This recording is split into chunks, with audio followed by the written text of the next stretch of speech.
And welcome to the Geeks Place and Joysticks podcast. This show we talk about shows, movies, video games, news, and cool stuff we see during the week.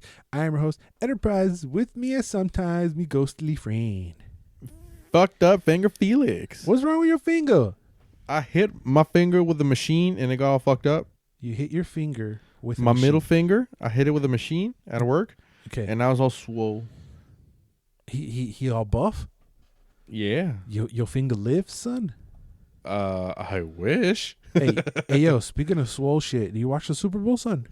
No, I did not. I just know that an Uber driver won $4,500. Okay. That's all I know about the Super Bowl. There's a lot to know from the Super Bowl. A lot of people won way more than that. But yeah, it was an okay game. Well, you know what streakers are?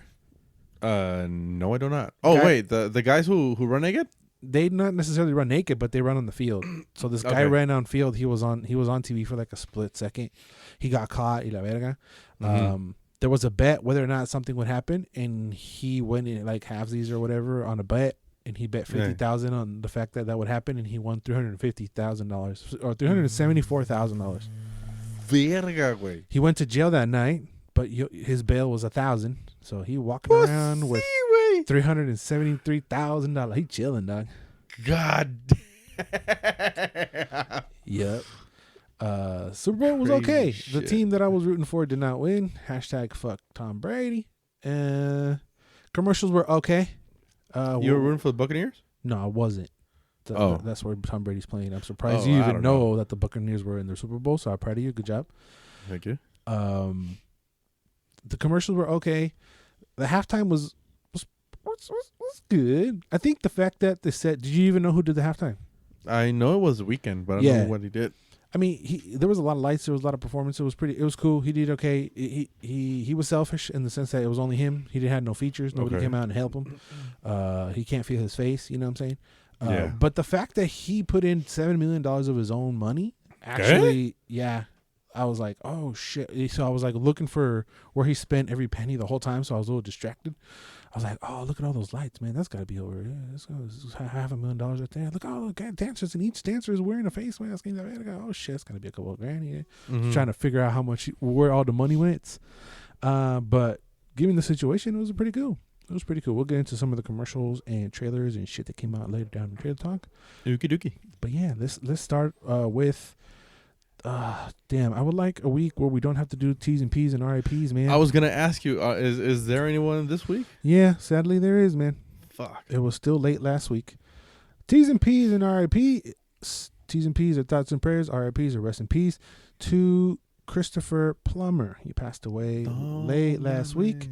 The Academy Award winning actor known for his role as the daddy in The Sound of Music. He was in The Insider. He was in Up, Beginners, and the last thing I saw him in was in Knives Out, where he played the old man that passes away or gets murdered in that movie.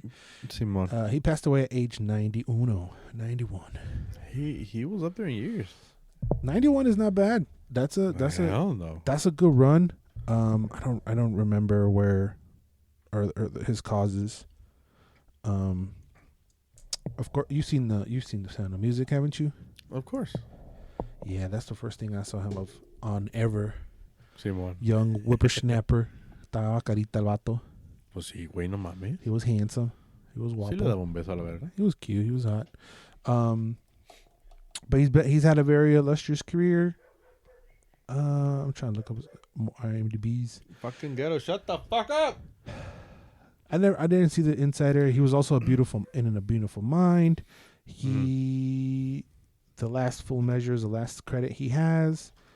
Heroes of the Golden Mask is a movie that is currently filming, and he did the voice of Rizzo in that. Okay. But let's just say Knives Out was the best thing not the best thing. It was the last thing that we saw him in. Yeah. And he was good. I like how he played that character. It was pretty cool. Yeah, it was pretty good. He was really good. So T's and P's and RIPs to Christopher Plummer. I hope next week we don't have that. Yeah, please, anybody out there, take care of yourselves, because I don't want to start the show with T's and P's and RIPs, please. Yes. Please. But let's. Oh, okay. No, that's not a bad transition. Anyway. Anyway, okay. I don't know how to go. I don't know how to transition to this one, but this one's pretty. It's a mess, man. But it's not. But it kind of is. Oh, so, you know, the Mandalorian. You know where I'm going. Yeah, sadly I do. So who's the Mija you like from the Mandalorian? Gina Carano? You see how I did that as if I didn't like her? Like the one you like, you know what I'm saying? Yes, it was blatant. I'm offended by that, but okay, no. I was on the Gina Carano hype train. We talked about her fondly on our review of the second season of The Mandalorian. I think it was a little too fondly.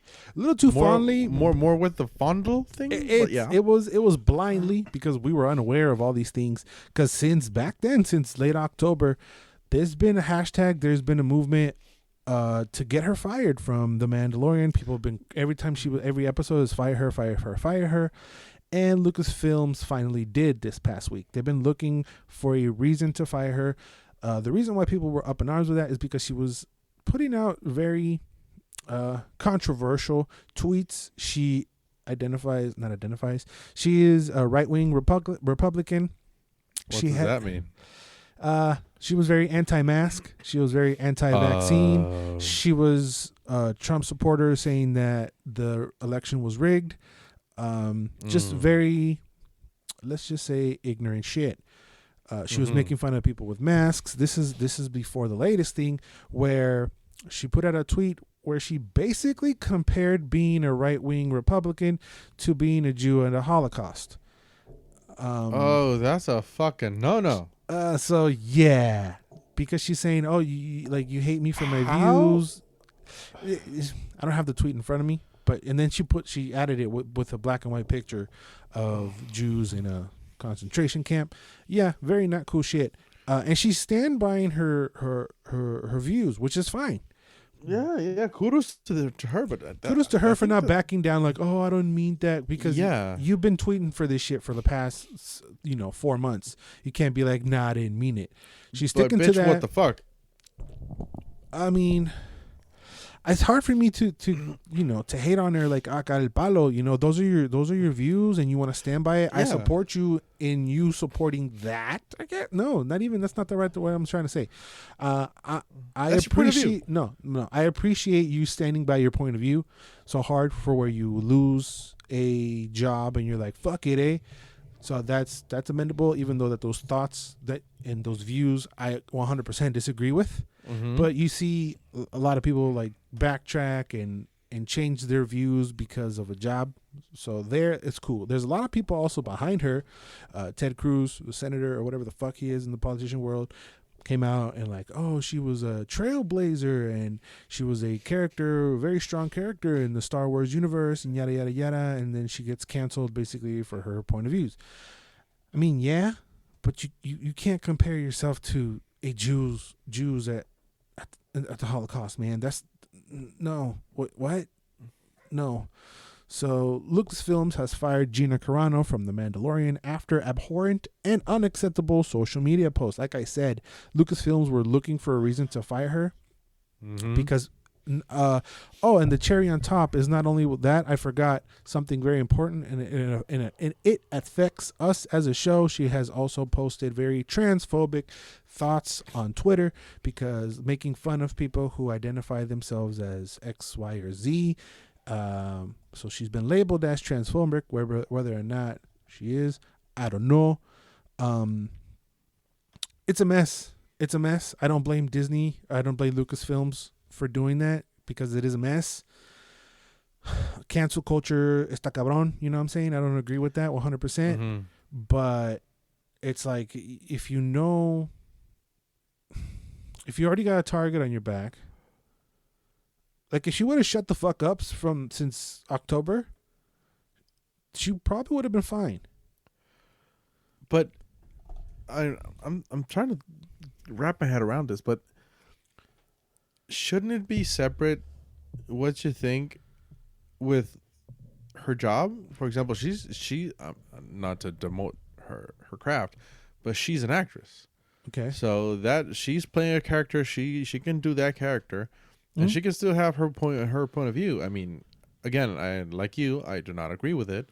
It's kind of outrageous, but you know what? It's her point of view, not mine, Yeah. and I don't share it. But should that cost you your job? I mean, that does your point of view or your beliefs or your whatever does not affect your acting, does not affect your craft. Yeah. So it kind of baffles me that just because of what you think, you're gonna lose your job. The same thing with James Gunn. That way back when, I mean, he posted some kind of strong, not kind of. He posted some strong shit, but that was years ago when he was another person. Weren't there jokes anyway? Whatever he was saying. Yeah, everything was joke. He was like he posted shit for shock value. Yeah. But these are her political views. Yeah, but they're political views, but that does not affect how she acts. No, which is honestly not the greatest, but still. Yeah, I'm kind of on the fence on the whole thing, honestly, because at the same time, I don't like cancel culture. You know, it's happened a lot as of late where they dig up old tweets and whatever, and then some people, even late last week, there was a country star who got caught by a neighbor who was filming him calling somebody a bitch ass N-word. And he's like a big huge star, and everybody tried to cancel him and everything, and oddly enough, all of his music on Spotify and the streaming numbers went up. So that's a little weird, because if you have a core fan base, they're gonna stick by you. That's different from acting, because he is a recording artist. He basically controls his things creatively. In her case, she's under a banner, Disney nonetheless, and Disney's fucking goody two shoes, man. They can't have that. I understand both parties. I don't agree that because as abhorrent and terrible her views are, it shouldn't affect how I view the character of what she's portraying. Exactly. But you can't go around saying that shit now. No. So I'm super on the fence. I'm like, oh, that's fucked up, because she's good on the show. Like we said, our review, we were raving about her. She was great. We did not have this information prior to it. Right after I posted that video of us reviewing The Mandalorian season 2, I started like, oh, let's see what other people are saying, and then every other comment was fire Gina, hashtag fire Gina Carano, transphobic, this, that, oh, stupid, right wing, da da da da da, ignorant, all this other shit. And she's sticking by her views. So you're gonna stick by your views so much, and to the point where you're gonna lose your job. That's where we live in now, man. Oh shit. You can't hide behind being a right wing, Republican. It's not like Republicans are bad guys or none of that shit. You just can't compare yourself to being a Jew at the Holocaust, man. No, it's. I was watching the series of videos where the guy he was criticizing people that said, in my opinion, this is just my opinion, and then posted like half an hour videos of them reviewing something, and they shielded themselves by saying, in my opinion. Yeah, okay. Well, your opinion is subjective with what it's actually true. So, oh shit, I forgot where I was going with this. Good job. Fuck. Shit. See, I can't fire you because your views, you forget about it, so it don't matter. Fuck. So yeah, I'm on the fence about it. Obviously, I don't agree with her views, but I thought she was great on the show. Let's bring it back to the nerdiness side. What do you think the Lucasfilms would do to replace her?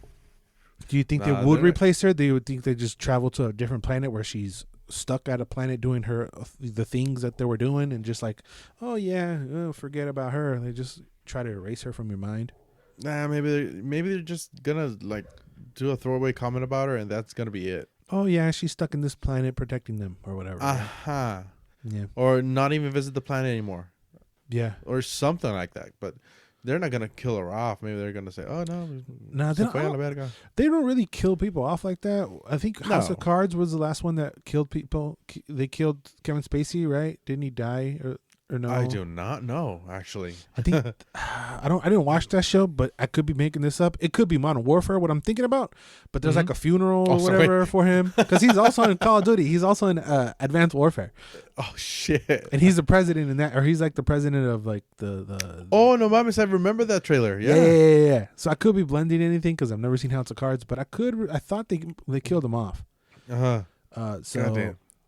Whether or not she's in the show or she's not, we watching The Mandalorian like a motherfucker, man. I was at huevo. Fuck yeah. Who's the best actor from The Mandalorian, son? Grogu, obviously. No, Carano. Giancarlo Esposito. Oh damn, that is true. Okay, never mind. Monkey Wrench. Fuck. So let's. Okay, from one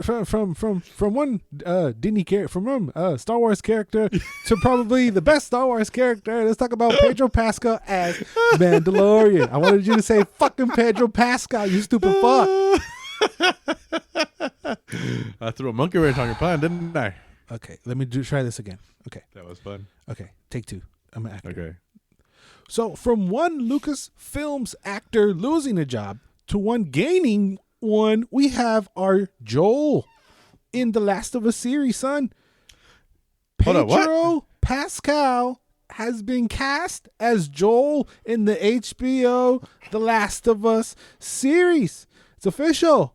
Star Wars The Mandalorian's Pedro Pascal has landed the role of Joel in HBO's The Last of Us and will be joining his former Game of Thrones co-star Bella Ramsey, who will be playing Ellie.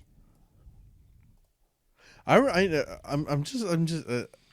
kind of shocked about Pedro Pascal because that dude is killing it right now. Yep. But Bella Ramsey, best known for portraying Lyanna Mormont in the Game of Thrones, has been cast as Ellie on the HBO upcoming adaptation of The Last of Us. Let's go first by our main man, Joel. What do you think of Pedro Pascal being cast as Joel? I'm still trying to wrap my head around it. When I forgot if it was What You Doing or whatever, where we went off the rails because we love to cast here, make believe casting. I didn't think of him. I didn't mention him as my Joel, and honestly, I can see it. It's great. I mean, my only thing with Pedro Pascal is I wish he had experience carrying around something like a little baby that he had to protect, almost like he had to babysit something. If he only had experience in that, I would give it to him. Yeah, I mean, I don't think he's right for the job though. Nah, he's perfect, dog. Yeah, fuck yeah. Game of Thrones. He was so good in Game of Thrones that I believe that he has an accent in real life. Does he have an accent? The slightest hint of the ghost of one, but because you can't tell really. it. You can't tell in The Mandalorian. Oh no! You can't. I mean, he fakes the voice, but you can. And in real life, I think he actually doesn't. I'm maybe reading way too much into it, but I don't think it does. Yeah, he's fantastic. He's such a good actor that for the whole first season and half of the second season of The Mandalorian, you can't see his face. And you can tell the emotion that he's giving with a helmet on. Oh, hell yeah. He's fantastic. I'm super happy for him. Hopefully, this show brings a lot of success and we get a plethora of seasons. This show is being produced by the same people behind Chernobyl down there in HBO. Neil Druckmann is a is it Neil Druckmann? No. Yeah, Neil Druckmann is right? Director, I think. Yeah, he's behind the writing and all that. It came out of left field for me. It shook me a little, but I agree. I it's my stamp of approval, man. No, I'm fucking down. I'm totally down. I do not want him babysitting anything else after this, though. No, but I think don't get typecasted, bro. Don't get typecasted. He's gonna be a daddy forever. Yeah, go. He was Donald Trump in Wonder Woman. Very good. Trump. Even though he had a kid in that too. But stay away from kids. Do evil shit after this. I feel like he can do a very good bad guy. Oh yes, he can. But let's look over to Bella Ramsey. What do you think of her as Ellie? She looks. I don't know what she looks like now because the only picture I have is of her in Game of Thrones. I remember her from the Disaster Witch, I think it's called. Disaster. It's a remake. It's a remake about. It's a remake of a show that was. We were little when this came out. Okay. But it came out on. Remember Canal 11? No. Yeah. The Channel 3 where you used to put the thing to play video games. Yeah. Okay, that show was on that channel. Okay. That's how obscure that was. And they remade that show with her. So that's the last picture I have of her in my mind. So she's still a fucking kid. Yeah. But she's also in the Dark Material. She's running around in that which is also HBO. It looks like she's been doing a lot of voice acting as well. Mm-hmm. She basically looks kind of the same from the show, from Game of Thrones, just a little taller, a little older, obviously. I've heard, you know what? I've heard on Instagram that a lot of people don't like her just because she doesn't look like Ellie. Oh, you can suck my balls on that, bro. I know. I Ellie, do not. I mean, if this wasn't going to be Ellen Page, and I'm saying Ellen Page, not Elliot Page. If this wasn't Ellen Page, there's no way it could look like anybody else, man. Exactly. So, and I do not care for people who say she doesn't look like Ellie. Fuck yo. Ellie don't look like Ellie. Ellie look like Ellen Page, you stupid ass. But the thing is that I think she's an amazing actress. She fucking hell yeah threw it out of the park on Game of Thrones. Okay, and she was there like what 2-3 episodes, and she stole them. Hell yeah, she was strong and powerful. I was afraid of that little girl, man. I was like, hey man, back the fuck up, lady. Yeah. Oh, or no, you back the fuck up from her. See way, run. She is 17. Hold up, what? Well, she's fucking what? 17. Okay, now I need to see how she looks like, cause Game of Thrones was 2011, so we're already talking about 9 years ago. Way, but she looks she looks pretty similar. She looks the same. Just taller. Yeah, just like a little more mature in the face. What's her name? Fuck you, Bella Ramsey. Pendejo. Oh, because I didn't have it. I didn't have it in front of me, and then you asked me a question. You know better than asking me questions. Yeah. Bella Ramsey. It's crazy that her last name is Ramsey. You know what I'm saying? Game of Thrones. I honestly ain't mad. Me neither. I mean, how could they be more pissed at her? She looks more like Ellie than Pedro looks like Joel. True. But you're not. I didn't hear nobody being pissed about that. No, but Pedro's made a name for himself, mostly. Okay, bitch, this girl's 17. Give her a chance. Okay, the show, remember the one I told you? It's called The Worst Witch. But, again, obscure shit. But, goddamn, I did not know she was 17. All I've seen is her performance in Game of Thrones, and she was great. I know for a fact. She was in Judy? Yeah, she plays the daughter in Judy, I think. I haven't seen a single scene of this shit, but the two main actors are fucking fantastic. Yes. They're going to kill it. I already know. Bet money, Emmys, what do you want? Suck my balls. There's nothing bad attached to this. Chernobyl, great. Neil Druckmann story, great. Last of Us story, fantastic. Main actors, fucking great. I don't see anything that's bad about this at all. No. The only thing that could fuck it up is if they cast Gina Carano as the lady that's running around with Joe in the beginning. I was gonna fucking say, I hope they don't get. What's the worst thing that does it? That this has Gina Carano. No, I was gonna be an ass, but I said, you know what? I'm not gonna say it. I'm gonna shut the fuck up. No, they won't. Fuck you. She doing her own shit. I'm excited now. I kind of was low key, but when it's just an idea, it's hard to get super stoked.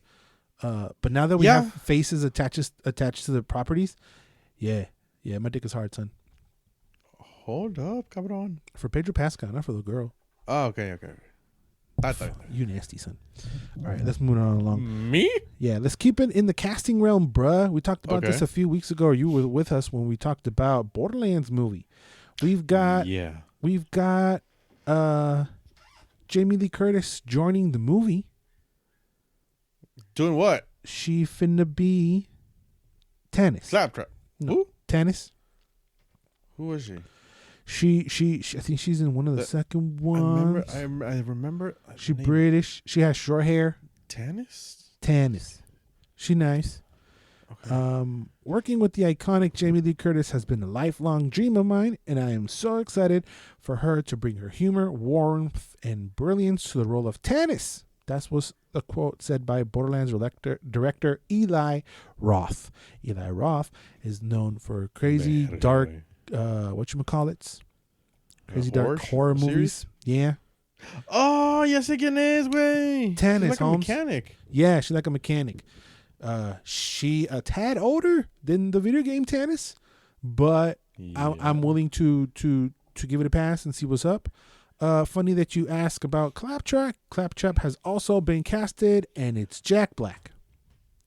No, my man. Yep. Comedian, chartreuse, and all-around good guy Black. Jack Black has been casted as the voice of Claptrap in the upcoming Borderlands movie. Fuck Pedro Pascal. I love this guy. Okay. Again. Crazy. Jack Black's energy does not go with Claptrap's energy. I don't give a shit. It's a different energy. So I don't know what's gonna happen with this damn movie, son. It sounds like it's gonna be a clusterfuck. Yeah, we're only missing The Rock and the other redhead lady for it to be fucking Jumanji 3. Oh, fucking Karen Gillian. Yeah, I mean him. Yeah. I mean, I thought Jack Black said he was not gonna act anymore since his Hollywood star. Yeah. But I'm just excited to see him act again. He's so fun. Well, he's himself. But it's gonna be voiceover. He's not gonna be running around in a fucking Claptrap costume. Who can Matt? I mean, no, that's some fucking YouTube shit. Not even. Yeah, he's gonna do that on YouTube, but I don't give a shit. I just want to hear him. Jamie Lee Curtis is good casting, but is she? But for Tannis though, maybe it's in the future. I don't know. I could see Jamie Lee Curtis as the angel lady, just talking to you like, "Oh, you gotta find the fucking vault de la verga." Well, no, because the angel lady's also hella young. So it don't matter. Hey. Jamie Lee Curtis can fucking get it right. Don't get it fucked up. Don't get it twisted. Top 50 all time, Jamie Lee Curtis. Did I say otherwise?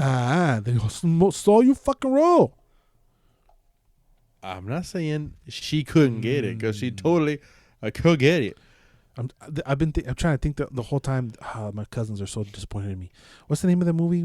True Lies. That's something. I knew it was Lies something, but I couldn't remember the first fucking letter. That's the first thing I thought when you True said her fucking name. Lies. Top 50 all time. Just with that goofy ass scene, but she fine. Nah, that was not goofy. See, wait, she falls off the bed and shit. What are you talking about? That was goofy, pero. Pero nice. Nice. Very nice. What were we talking about? Oh yeah. What? Yeah, see one. Yeah. The cast is kind of low key a clusterfuck for me. The cast of director. Have you seen anything about of Eli Roth lately? Yeah. Something about the Gates of Hell or whatever. Isn't that one of them? What the fuck? Am I making what? Something about the Gates of Hell or whatever. Some shit about the hells. I don't know what you're talking about. But I remember Hemlock's Grove, and Hemlock's Grove I didn't like. Oh, that's the show, right? Yeah, that's the Netflix show. Yeah, that sounds like the first season was kind of interesting. The second season was a mess. I didn't like the second season. I think there was a third, but I couldn't give a less of a fuck about it. He's the producer behind Hostel, Grindhouse. He's in Inglourious Bastards. Yes. The Bear Jew. He a co-producer of the Baywatch reboot. No, mames. He made Green Inferno, I think. I haven't got up to that. You said Hemlock Grove. There it is. Green Inferno, correct. Which is a video game.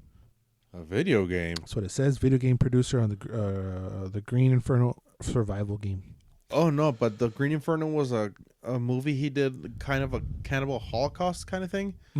It was gruesome, but it was good.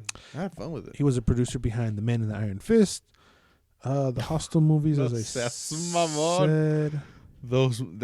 Have you seen those movies? I saw the first one. I was trying to watch the second one, but I couldn't. It was yeah, never mind. This is not what I was thinking about. What's the name of the movie with like a mija who's like, oh, she's trying to like run away from a curse or something? Drag Me to Hell. Oh no, that was Sam Raimi, son. Ah, fuck me in the ass with a shovel. Bubble Sing. Yeah, never mind then. I thought that was him. No, that's Spider-Man. Yes. Hey, you're a little bit too excited for Drag Me to Hell, son. It's not that great. It's okay. Dude, the goat scene? The goat scene? Sí, pero I mean, chill out, dog. The goat scene is everything. I have to cover my drink. No, yeah, but Drag Me to Hell is really fun. Yeah, it's fun. Disgusting. Yeah, I don't know, man. I don't know. I'm just concerned about the chemistry between the cast. We know I'm just morbidly curious.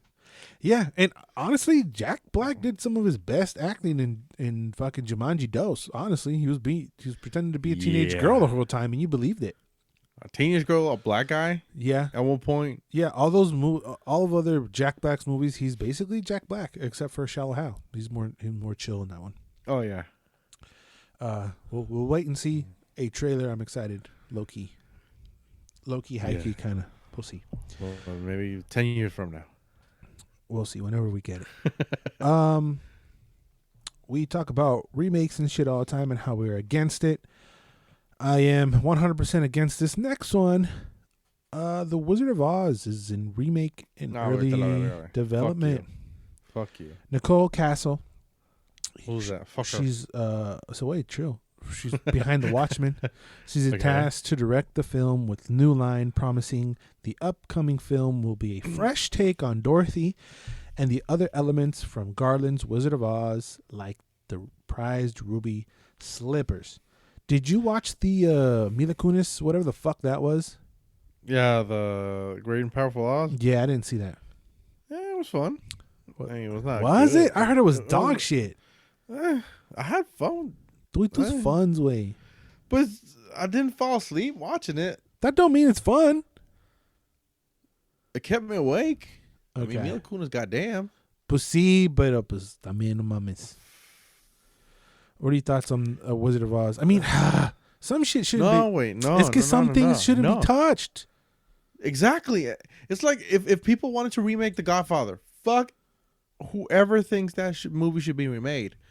You can't remake classics like this. That's why they're classics, because they did shit that was innovative for the time in the story or whatever. But I mean, no, this is definitely it has a footprint in fucking cinema. Obviously, it's the first movie from color that transitions from black and white to color. It's an iconic story. Everybody knows the songs, and it's fucking sad, honestly.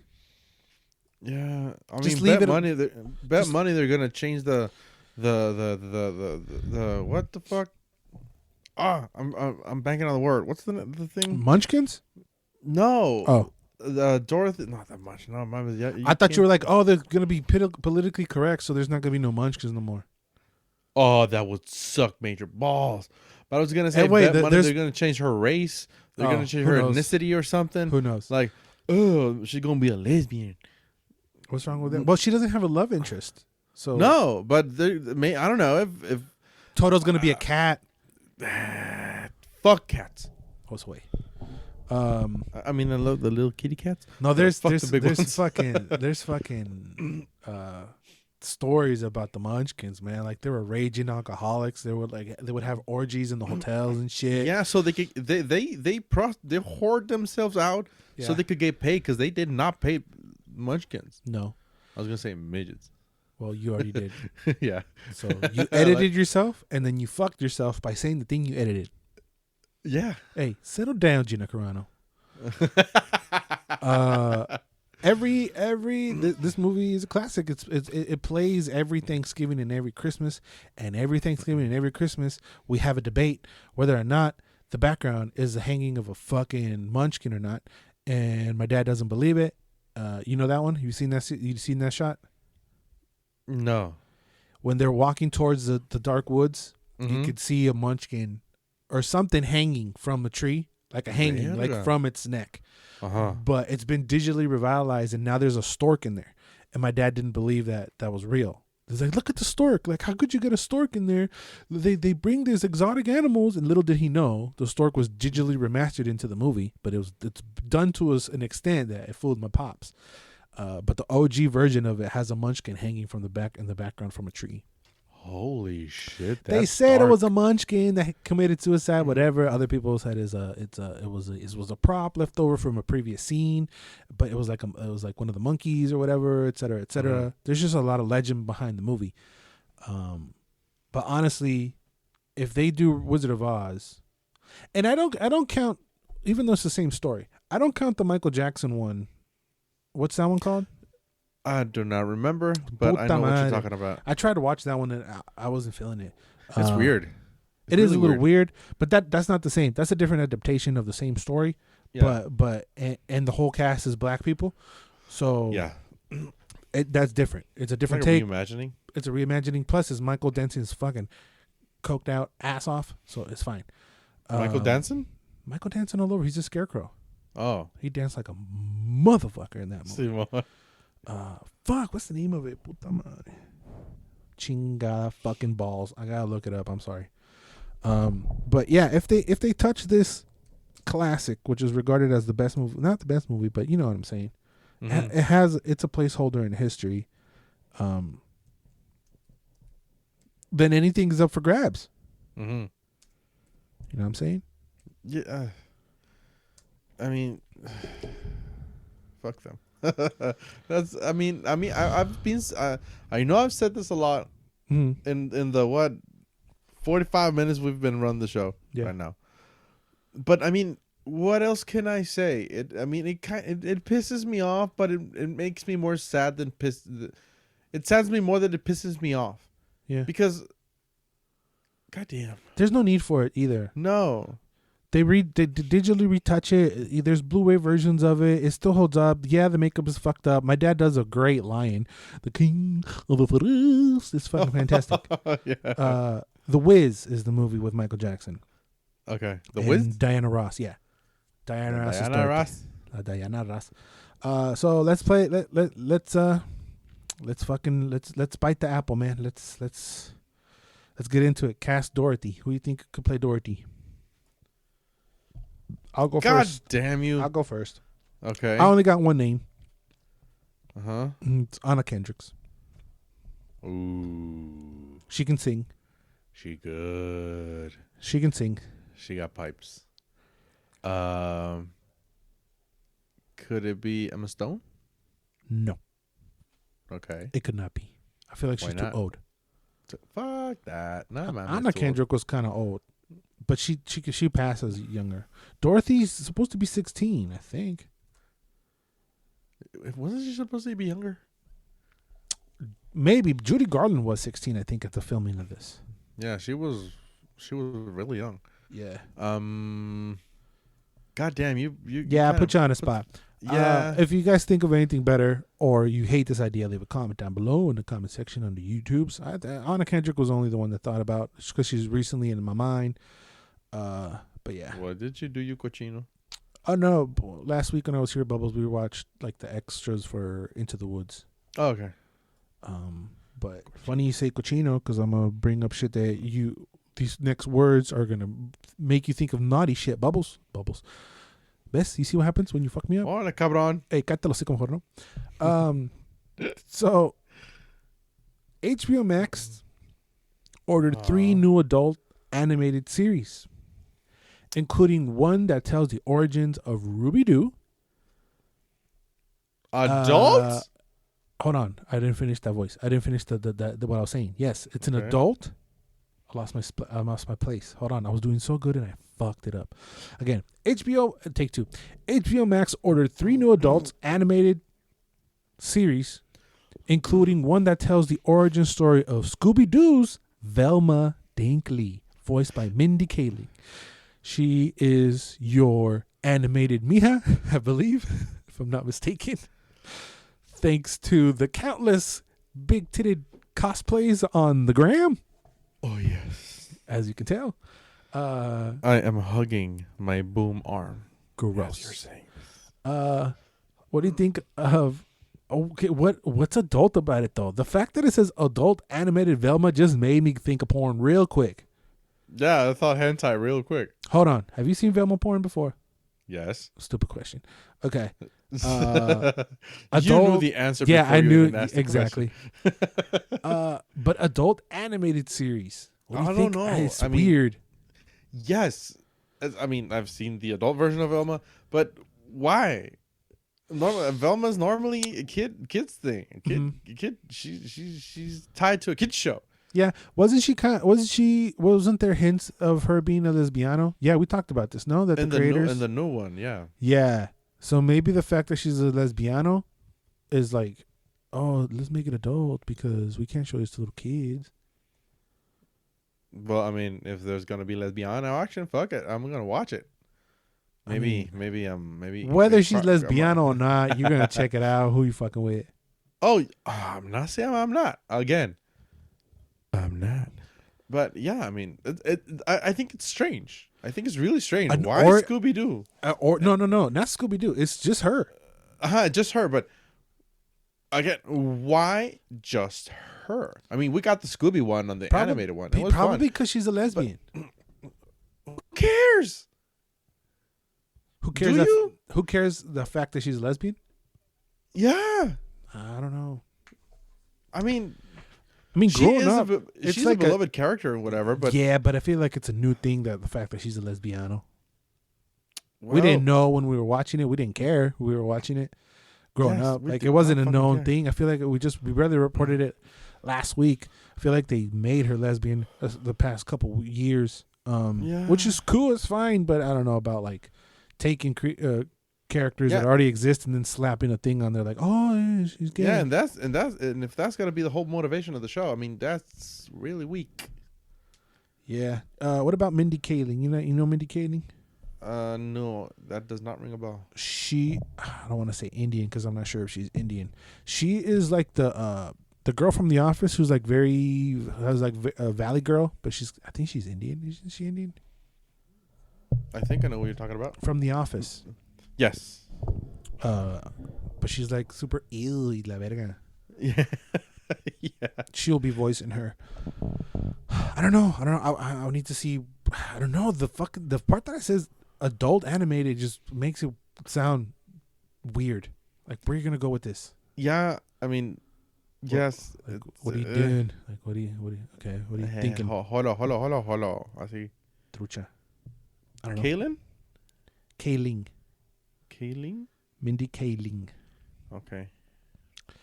It's a weird one. It's a weird one because I mean, I guess I don't know.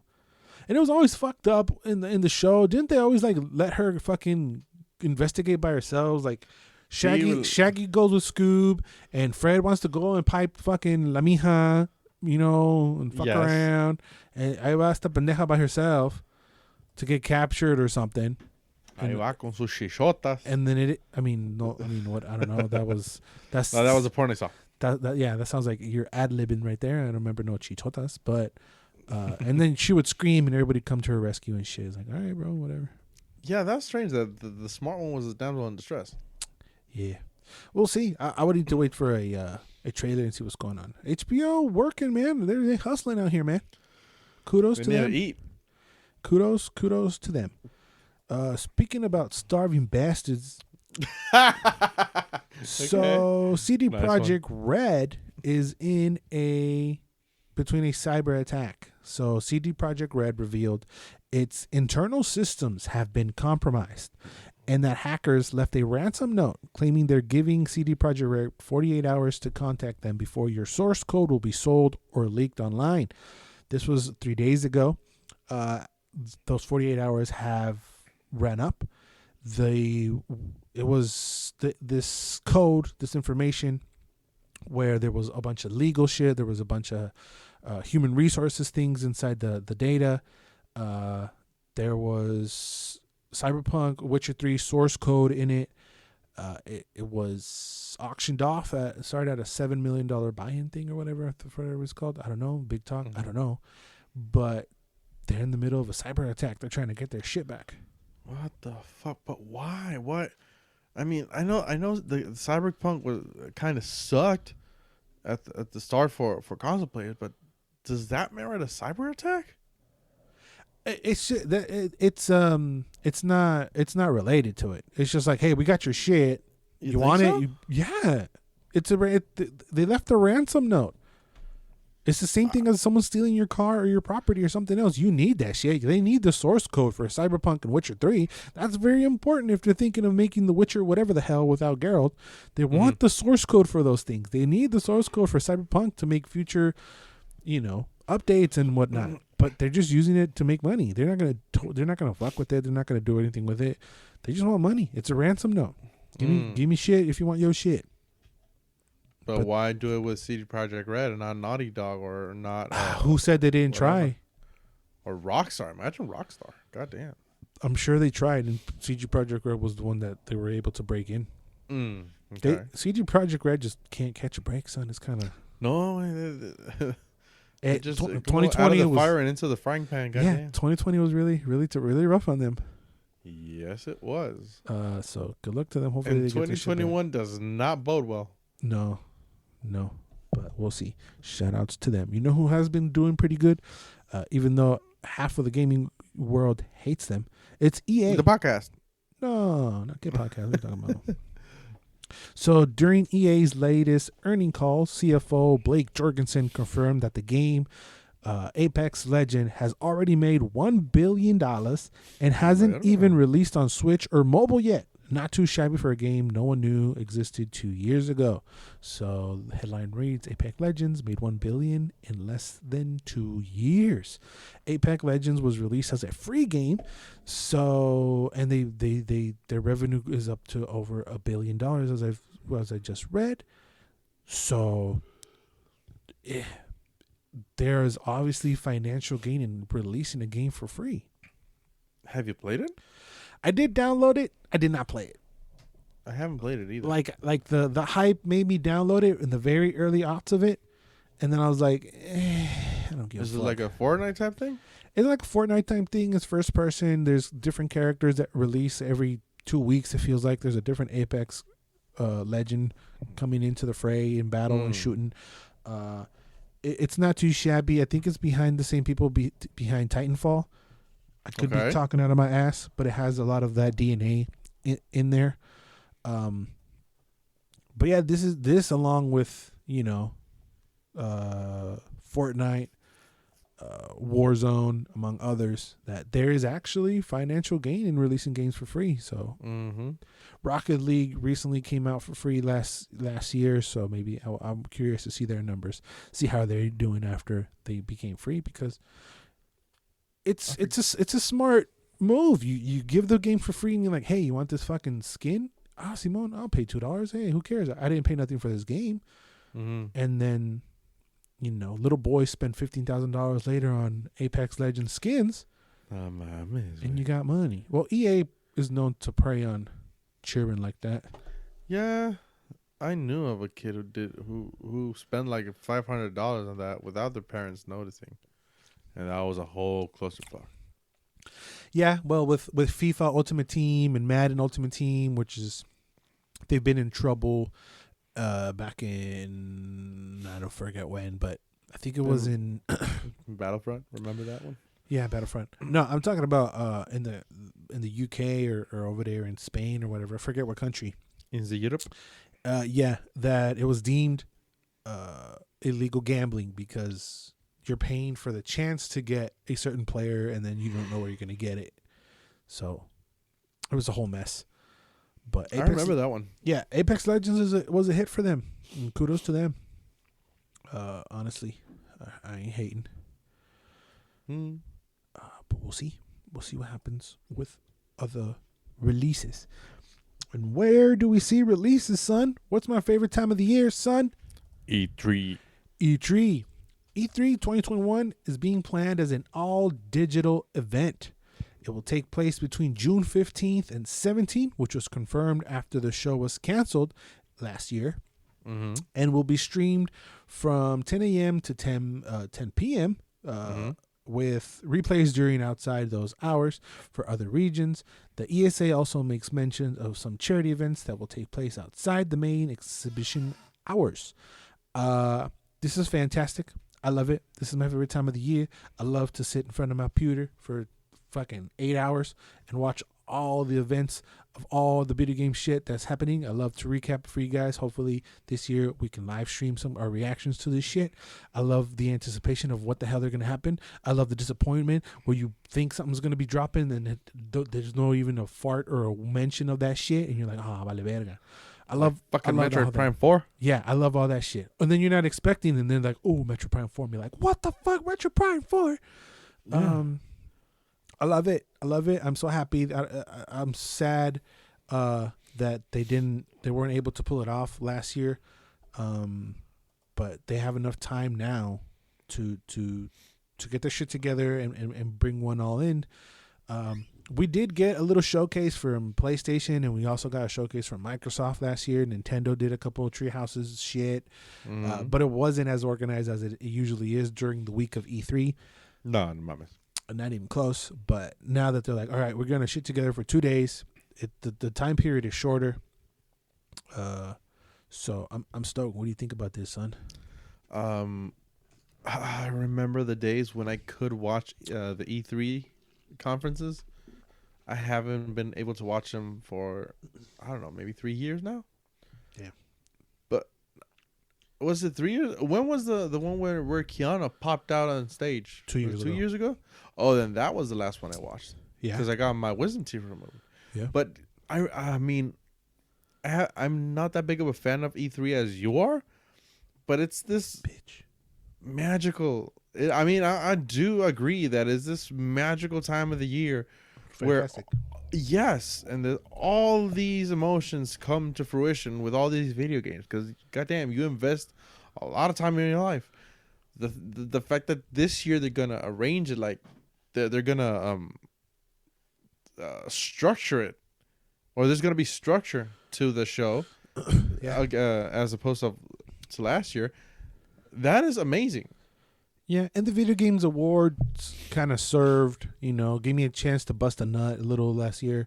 They stepped in. And was it last year? Yeah, well, it's December. No, it was this year. It was December. They gave you a chance to, oh, it's my bad. My phone went off and it distracted me. What? Yeah, the Video Game Award gave me a chance to sit down and watch a bunch of trailers and a bunch of performances and that kind of stuff. So they do a great job.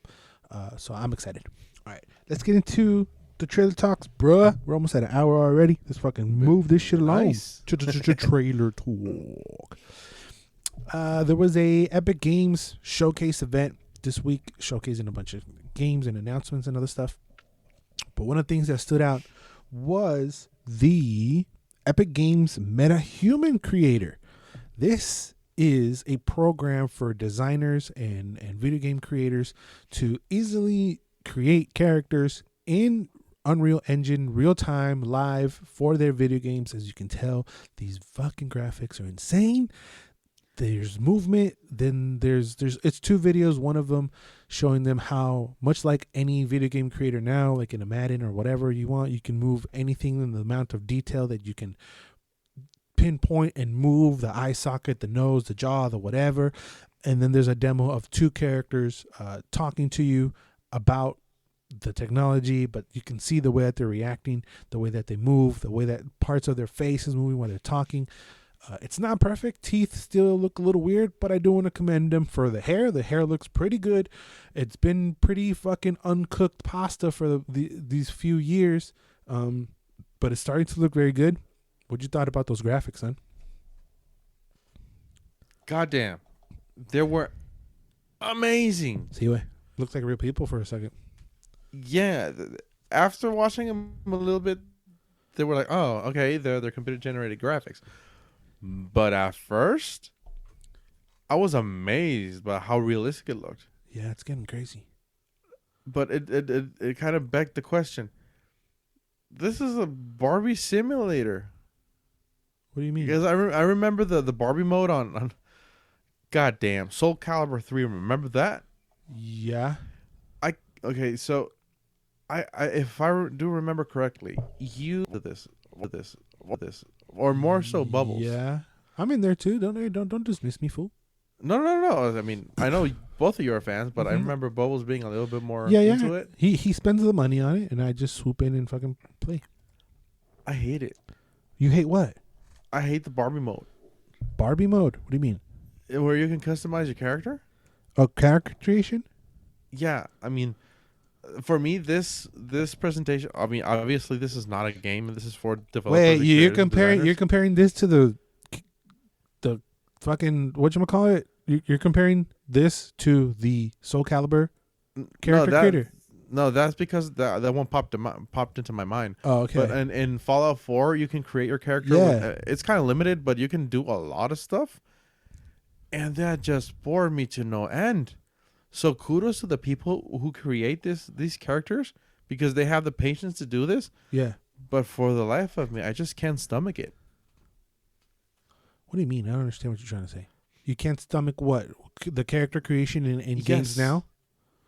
Yeah. Oh, okay. Well, this is a program for people to are creating the games, not necessarily. Yeah, This is and kudos to them, because they have the patience and the sight vision to do it. Yeah, exactly. It's amazing what you can do, what they can do if you want to meddle with this, what you can do with this. I mean, it's you can do whatever you fucking want. Yeah. No, it's just a tool for game creators to create a character and have what did you call it? Put this on the green screen or whatever you call it. What you call it? Motion. You can mocap it. Yeah. Which is what they were doing in the demo of them talking. It just looks crazy. I'm just talking about the detail in the graphics, and this is next gen. We're not talking about wherever's coming up next. We're talking about our current gen right now: PS5, Xbox One, Series X, suck my balls, all that shit. It's great. It's fantastic. Again, not perfect. Teeth look a little weird, but other than the teeth and the movement of the mouth. A little bit. That kind of a little bit, but yeah. But no mames, it's fucking. When it starts and you see the different people, I was like, oh, actors, and then oh no, this is fucking computers. Yes, my thoughts exactly. See you. But it looked beautiful. Looked crazy, and the Unreal Engine is fucking powerful. It is. So hopefully games take advantage of that, and we see dope shit coming from that. Let's talk something that's kind of controversial, and it's going to lead us into a bigger topic. Okay. But this is a trailer for 6 Days in Fallujah. Okay. Mm-hmm. Hold on. You know the controversy between this? No. Okay. So 6 Days in Fallujah is an upcoming first-person shooter video game developed by Highware. These are the I don't know if that's the same one, but it's in the helms. Oh, it was in Konami's hands.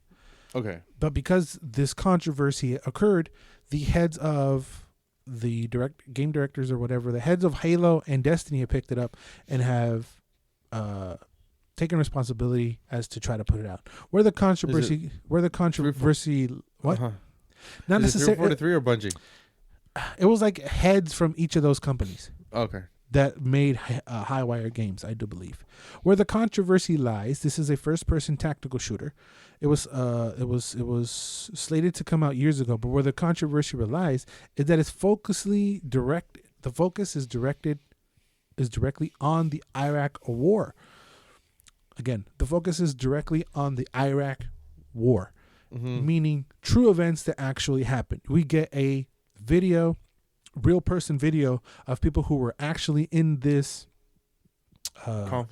conflict in this battle, talking about their experience, and then it cuts to video game cutscenes and gameplay of shit.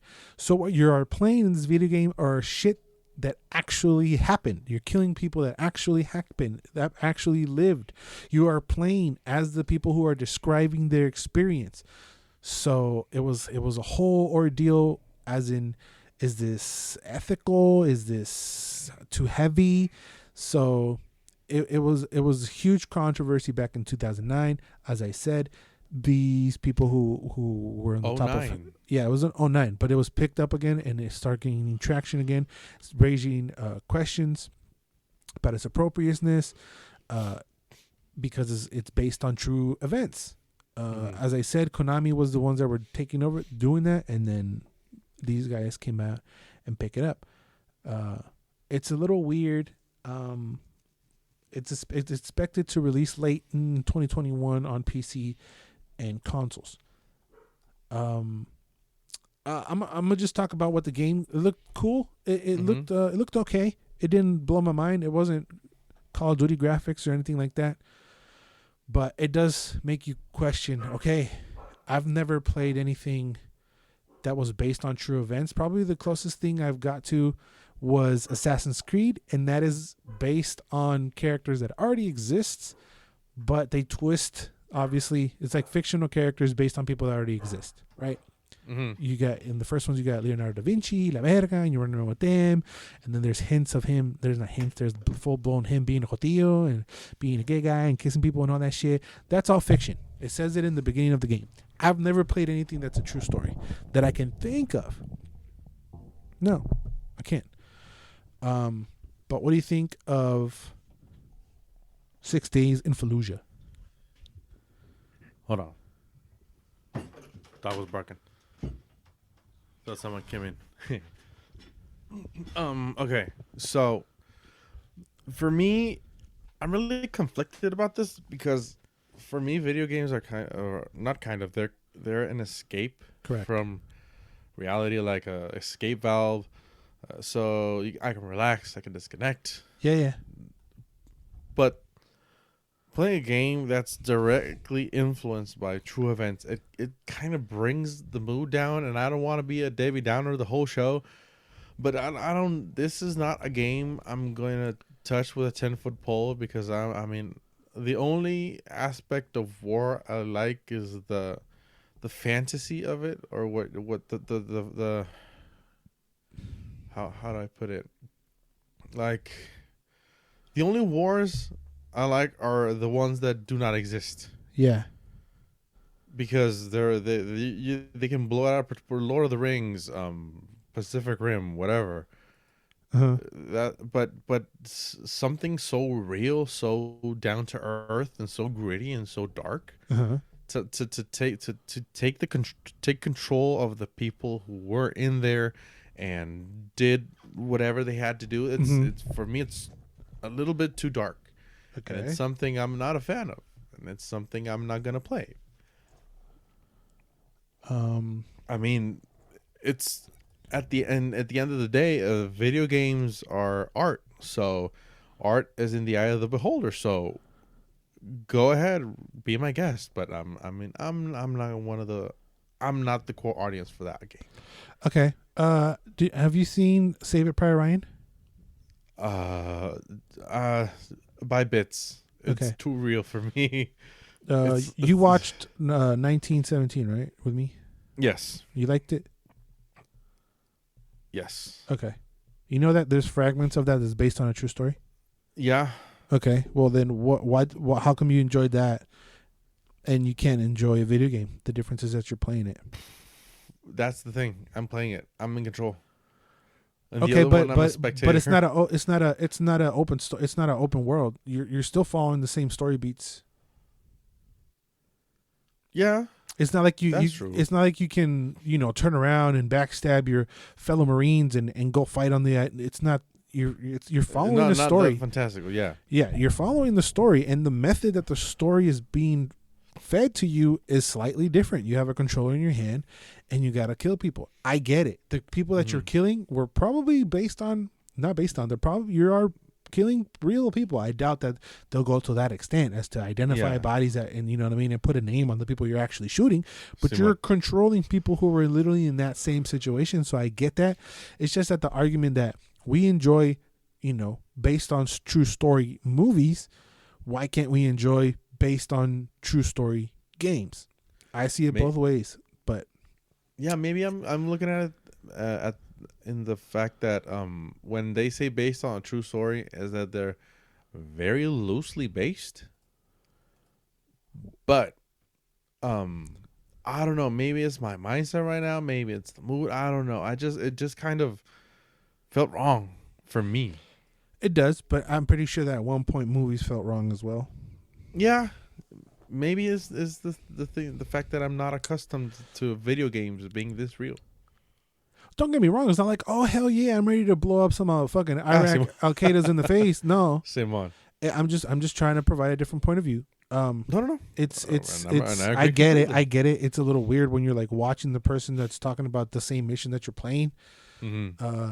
You know that toes the line between when they say, oh, video games are violent and they make you violent y la verga. Well, it's like, well, it's not me doing it. Well, this kind of is towing the line whether or not that person actually did it or not. Mm-hmm. You know what I mean? It's a little weird. And I do get the... Oh, sorry. Go ahead. No, nothing. I was breathing. Oh, hashtag fatty. Go ahead. and I do get the point of view that, I mean, if people do not know what happened, this is one way to inform people of what happened. Yeah. And I get that point of view. And point of view. I get that mode of delivering the story. But I don't, mate. I'd be down if they're like, oh, this is what we experienced through, and then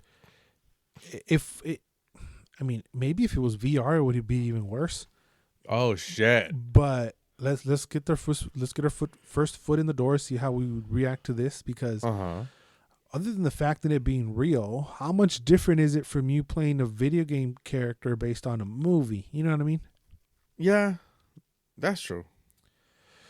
Maybe because those events that happened in the movie weren't real. I don't know. It is a little.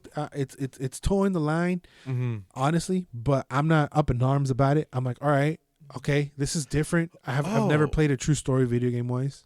Me neither. I mean, the fact that I'm not feeling is just me. That's it. Yeah. No, everybody can explain. Yeah, completely. Yeah, I just appreciate the concept. I wasn't aware of this in 2009. I could have probably heard vague things of it, but it's been 11 years now. I will say this: I do respect it a lot. Yeah. Well, you're not out there. Oh, this shouldn't happen. No. Fuck no. Let it happen. Let's see. Yeah. It also has to be a good game, though. So yeah. how good of a game can it be? Because honestly, as much as it feels and sounds like it, well, again, I have no experience in the matter. I've never been in a war. How it's not very Call of Duty like, you know. I remember when one of the first Battlefields came out, they hooked up this ex-Marine to a rig where he's in VR, and then he's in this crazy treadmill thing and he can move freely, and they put him in a level of Battlefield 4, I think it was one of the early ones. And the way he was playing through the level is so meticulous and so slow paced. It's not the same as like, fuck it, let's go around this corner and then peek. You can't go Rambo, son, because you fucking die and you can't respawn. So it was interesting to watch him going up, and he had like a little like a PlayStation thing, fucking controller hooked up to a gun, and then you could see him looking at every window in like this corridor or whatever, and he's like in a backyard or something. You can see him looking at every window, and he's talking about it. You need to get every window because there could be snipers up. Like, it would take him 30 minutes to do something that should take 5. You know? Yeah, because you in real life you just don't stop moving, and the screen turns from red to normal. Yeah, you step on a mine, you're fucked. Right? Yes, you can't press X to respawn, motherfucker. You're dead. So I get it. Exactly. So bringing it back to my point, I wonder if the game is gonna be heavily based on chill. Like, we gotta do this. You know what would be cool? I don't know if it would be cool because we're talking to the main characters of the game. They survived. But what if there's like a Fire Emblem element to it? Like, you got Frankie in the squad and you're using Frankie and you die. Well, Frankie dead. He don't come back. Oh, that'd be interesting. You know what I mean? And then you only have how many lives you got? Permadeath? Yeah, permadeath. But you only have 5 lives, and each life is like one of your squad members. You know what I'm saying? Yeah. Maybe that's in hard mode or something. I mean, if you shine a little reality to it, be like, yo, this fool die, he dies. You know what I'm saying? Yeah. It's a little weird, but I'm up for it. I'm down. I would check it out. Honestly, I'm not going to run out for it because ultimately for me, it comes down to the gameplay. Even though the concept is great, it's still a war game, but it's just based on true events. That part is a little, it still feels a little funny. It's like, oh yeah, Simone. No, it's not like, oh yeah, I'll play Quidditch. Who gives a fuck? It's Harry Potter. It's Simone. like, these motherfuckers probably lost a leg or something. And they say in the video, they lost a lot of people in that battle. They lost, a large. They didn't sugarcoat it. Right. They lost large percentage of their platoon. So it is a little weird, but I'm down to check it out, I guess. And I'll hear your story. All right. Let's talk about something that you'll be checking out. And it's a teaser trailer for Sonic Dose. It was a whole lot of nothing, but we got a release date of March 8th, 2022. And the 2 is the colors and it has a Tails tail. Yeah. As if we didn't know this before. Exactly. I mean, the stinger from the last movie, in the first movie. Yeah. It was obvious. Yo, that movie's great. We talked about it a ton. But you stoked for it or not? Oh, yeah. I want to see it. I want to watch it. I want to see what happens. Because they let a lot of threads loose. Yeah. I wonder what other cameos will there be. Maybe Knuckles in there. Amy, who knows? Pues hubo Knuckles, ¿no? Su gente. There was a Knuckle species running around, yeah. I'm excited to see the official trailer. It'll give us more of a sense as to where will this take place. Is this going to take place on Earth? Is this going to take place in Emerald Isles or whatever the fuck? Mm-hmm. But yeah, it's got a release date. Other things that got release date was, and I didn't write it down, was Ratchet and Clank. I think it was coming out sometime in May. I didn't see nothing for that. Puta madre. I fucked that one up. There's a release date and I didn't write it down. Good job, me. You're fired. Fired. I'm losing my voice already. Fuck. All right. Wonderful. I did. Let's get into some movies and then we're going to close out with trailers of series. But this first movie, it's called A Writer's Odyssey, or should I do it? Should I do it? Do it. Do it. Xi Chao Xiao Shong Jia. Verga. It says it on the bottom. It says it. This is the original title. I tried to do my best. I tried. A la verga. Dude, I want to see the video of you doing that. What? I didn't pull my fucking eyes back, you fool. No, but the struggle in your face to try to get it right, which is, I mean, I applaud you. It sounded right. I didn't go full Gina Carano, bruh. Shit. I barely wanted to read it. Well, it's because it says right here on the bottom of the IMDb, it says Qi Sha Chao Shou Jia. I guess it means A Writer's Odyssey. Anyway, A Writer's Odyssey tells the story of puta madre. Tells a story of Kong Wayne Lu, of that guy, Simon, the author of a fantasy novel series following a heroic teenager also named Kong Wen on a quest to end the tyrannical rule of Lord Redmayne. I can say that. It looked very colorful. It looked very crazy. I this past What You Doing, I reviewed Space Sweepers. Mm-hmm. So I liked it. I enjoyed it. I felt like this was a little long. This also seems like it's a 2 hour and 10-minute movie. But I'm willing to. I think this is Chinese though. The other one is Korean. The space one is Korean? Space one is Korean. I don't know what this is. It doesn't say. Oh, this sounds Chinese. This sounds Chinese. It could be. But what do you think of A Writer's Odyssey? I was amazed by it. Yeah. I was in awe. I want to see it. It said February 12th. Is it out already? Probably in China or whatever it was supposed to be. Damn it. I really want to watch it. Oh, no. It says February 12th in USA. Oh, shit. So it's out. Yeah, it's out.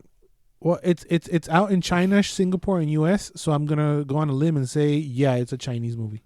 Yeah. Yes.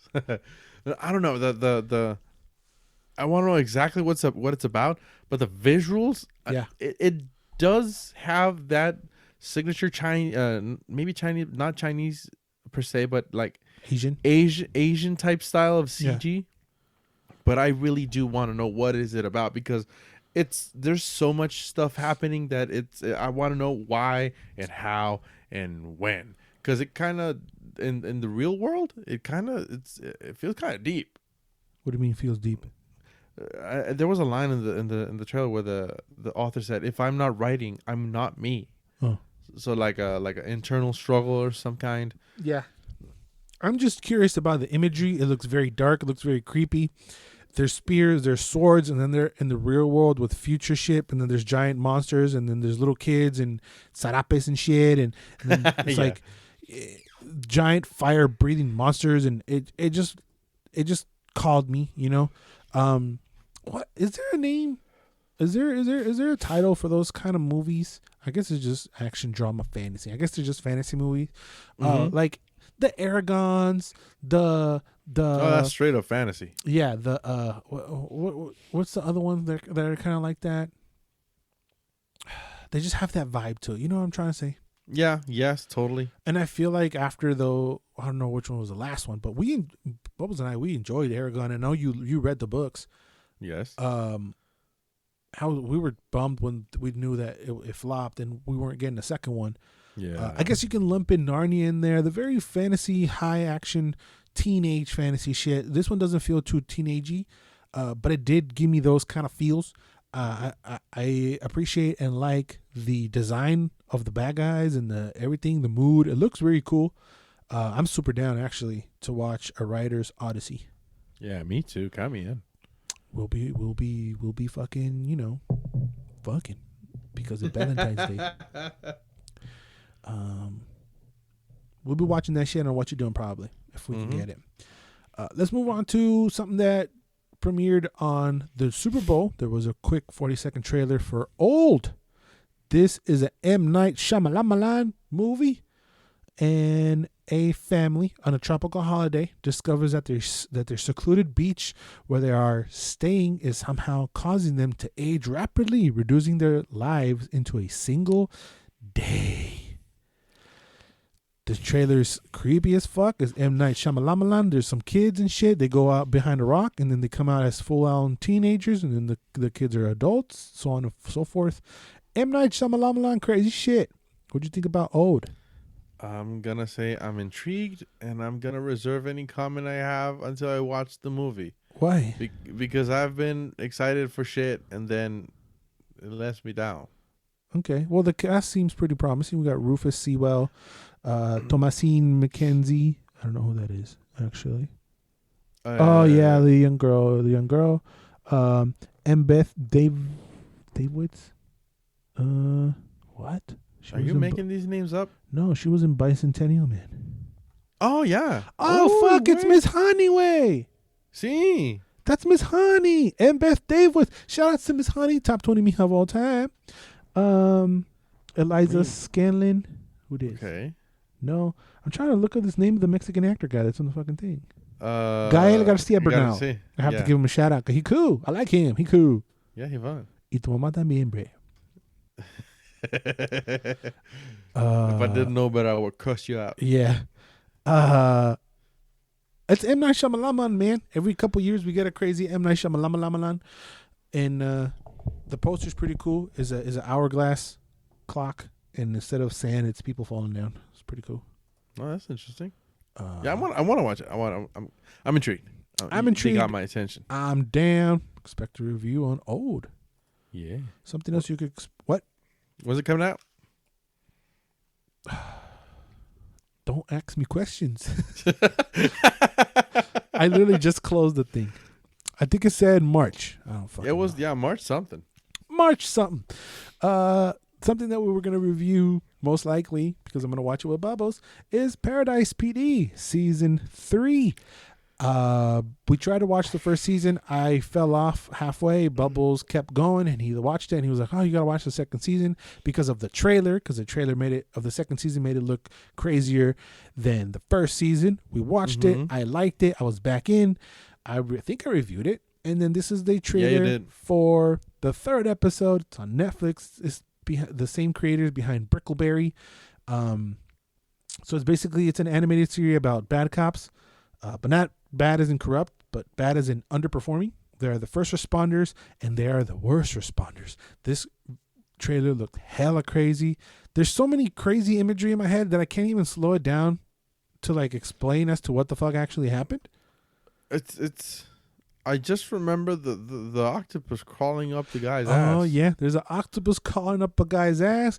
There's a fatty that loses a bunch of weight and he's got a bunch of loose skin and he flies away as a flying squirrel. You'll see some of it if you go to the YouTube and watch this. But it looks insane. It looks crazy. I am down. You sound like you're smiling. I am.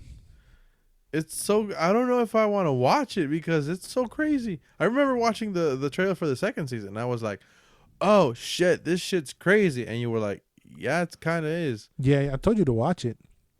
Yeah. Now you're behind. If you watch the first season, it's kind of chill. It's kind of contained. And then I remember that the second season just ups the ante on the raunchiness. And then they even break the fourth wall in this trailer. And they're like, oh, this season is weird. Oh, it's one. And I was like, okay, all right. Well, I'm here for it. It comes out March 12th. On Netflix. I'm down. I'm pretty sure Bubbles is down. I don't know if you're too late or too far off in the game, son. I think I am. Maybe I'm gonna watch it at some point. I don't think so. You said that when I told you to watch the second season, and then you didn't. So I don't think you will. No, I don't. No. Yeah. I don't think so. How? No, it's just like. Even though is there a point of no return when it comes to series? Like, it's good. It depends. Like, if I tell you, yo, you need to watch this, and you're like, what is it? Game of Thrones, but it's 7 seasons. Like, are you gonna commit yourself to 7? You're behind 70 episodes of something I'm telling you have to watch. You not knowing anything of Game of Thrones, would you be like, all right, I'll watch it? Or is it like, no mames, I'm more like 70 episodes, cabrón, fuck you. But I know that I'm recommending something that could be potentially life-changing, bro. It's the best show that's ever happened on TV. Yeah, if it's going to be life-changing like that, sure. I could commit. Yeah. I did. I watched 40 episodes in 2 days. Yeah. But Game of Thrones was a phenomenon. Everybody was talking about it. But let's lessen the quality or the value of the show. What if it's a 4 season? What if it's this? Like, are you past the point of no return? It's like, yo, you got to watch these 30 episodes of this show that I think is pretty good. I was gonna go even further. What? I was gonna say, imagine if somebody recommended Supernatural and it told you it's 24 episodes a season and it's 16 fucking seasons. No, you can go suck a fat one. If somebody told me that, I would say the exact same thing you just said. But I'm invested.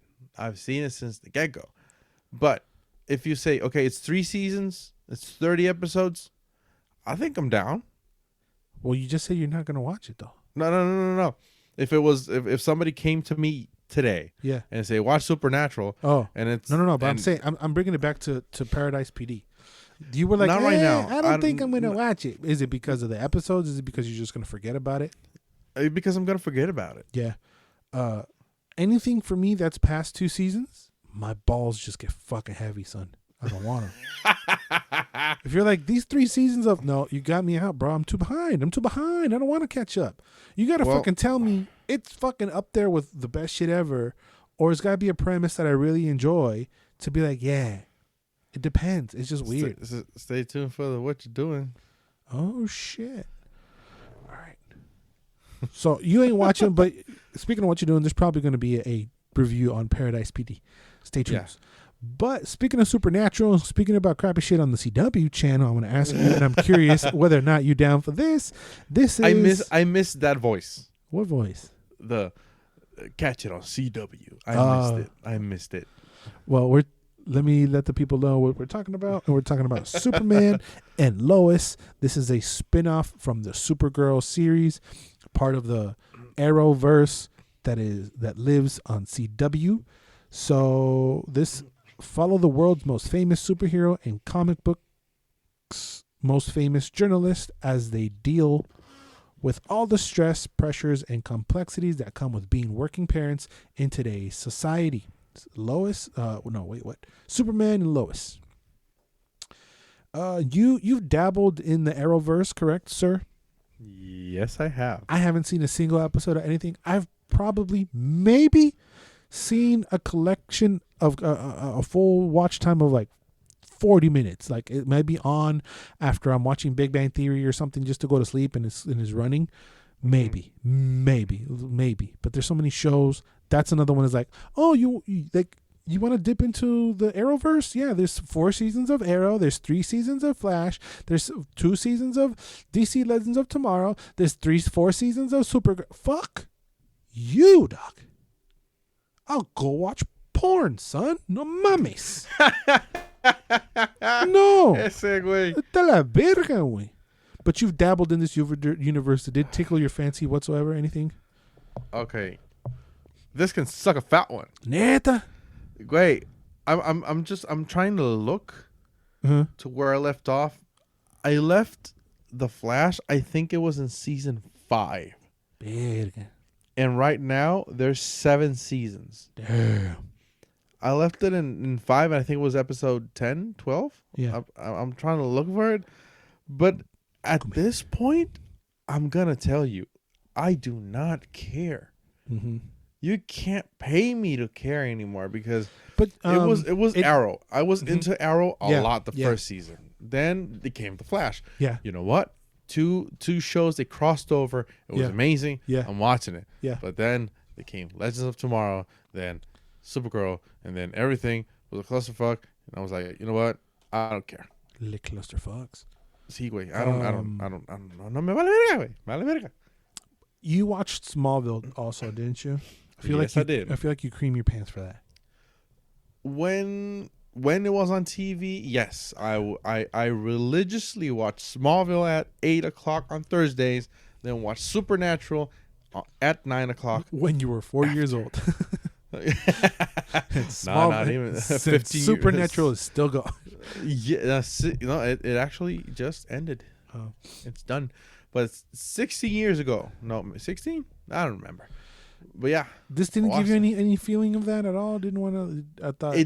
It tickled my nostalgia bug because like I said, I miss the voice saying only on CW or whatever. The feeling that it brought me back to... Remember that time we were talking about things that bring you back to other places in time? This did that for me. But I'm not gonna watch it. It just I don't care anymore for these CW shows. But it did bring back memories for when I was balls deep in these shows. Yeah, that's why I kept it on here. I figure you had some insight on that. I'm way too out of the game. I don't care. Superman is the most boring character. Even when they did the series, literally revolving around the most DC. Revolved around the most interesting DC character, which was Gotham. I wasn't into it. I didn't care, even though it originated on Fox and then it moved over to CW. I didn't really care for that. I don't know. It doesn't look bad. It just doesn't. There's nothing here for me, and it's a spin-off of something I have no clue of. So I felt like maybe there was a chance you were curious as to watch. I am curious, but I'm gonna tell you the truth. I'm not gonna watch it. But let's close it out with something you're definitely watching, bro. Mm-hmm. The Falcon and the Winter Soldier. That also had a 2-minute trailer on the Super Bowl, and it set new records. It drew 125 million views. That's from its spot on the trailer traffic and the trailer traffic combined in the 24 hours following the big game, according to social media analytic sources. That's a crazy number. This is the shit that confuses me. It says it's the official trailer. I thought we had already seen a trailer. Suck my balls with all these fucking trailers. I hate trailers. I think what we saw was a teaser. It was fucking 2 minutes long, and this trailer's 2 minutes long. What are you teasing? You're showing me the same exact shit. Anyway, the TV series is centering on Marvel Cinematic Universe characters Falcon and the Winter Soldier. That's all we see. That's all we know. We saw what's her name? Little Mija running around with a gun pointing people at the face. Agent Carter. Nope. Oh, I guess she is a Carter, huh? Yeah, she's Peggy Carter's daughter, I think. Or I know, but you say Agent Carter, and I think of Peggy Carter. No, Mija. But no, this is both her. of them. Yes, they are. But no, this is like a granddaughter, something like that. Yeah, Sharon Carter. Yes, Sharon Carter. It's Emily Van Camp, who we've seen in the movies. Yeah, she's kicking major ass. She's kicking all the ass. This premieres probably we have a week break between WandaVision and this, which is gonna end. Right. That's what I mean. There's a week between when WandaVision ends, then we get a break, and then this premieres. 13th, I think.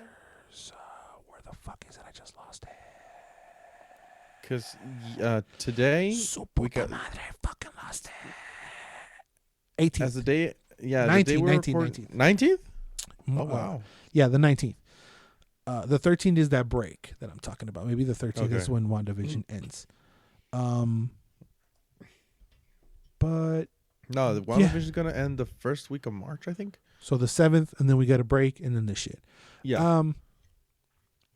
I was gonna talk about WandaVision, but we'll talk about it probably that 7th then, because I really don't have much to say. Because what my thoughts right now are not good, but I'm still missing 4 episodes, so I better shut the fuck up anyway. Neta, you just seen 2 episodes?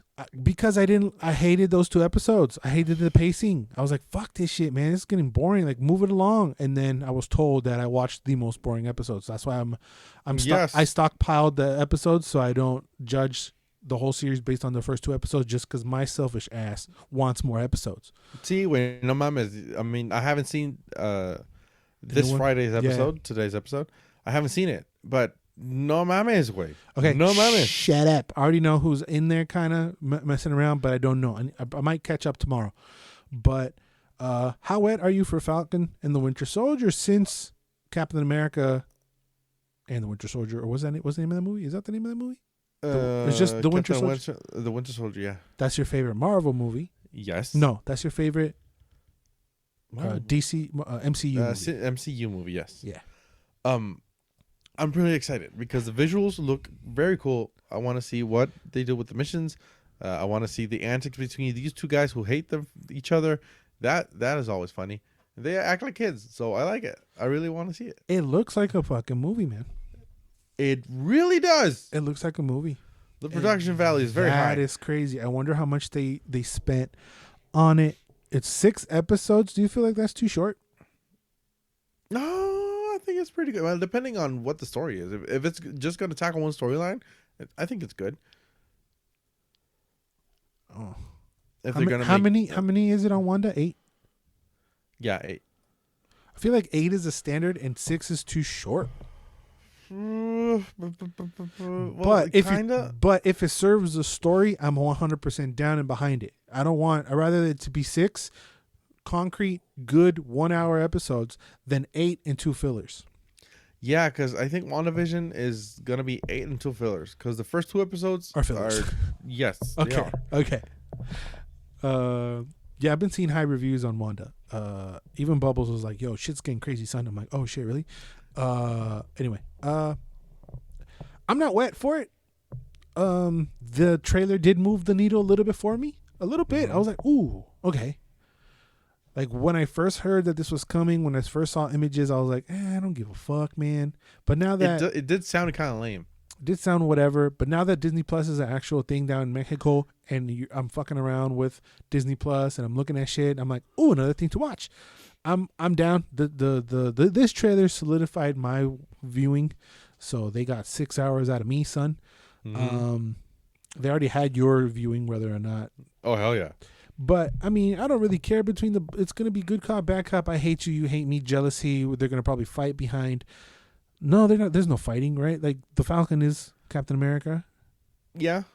There's a little things of them throwing the shield, someone running dressed as Captain America. I feel like that's the U.S. agent. Yeah, no, that's some bullshit play. That's something else. But I'm vaguely curious as to the struggle the Falcon will have of transitioning from the Falcon to Captain America. You can see in the poster, the shield is on his side, is in front of him, is dressing him kind of like those in those colors. If you look at the poster, the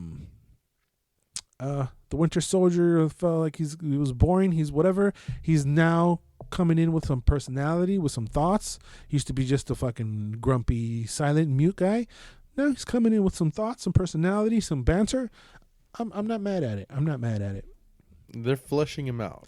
Yeah, they're giving him some backbone. They're giving him some color. They're coloring him in, you know. Mm-hmm. The release date, the fact that it's so close to WandaVision, well, Rona fucked it up because we would have had this already, right? I think so. We would have had a lot of things already. Yeah.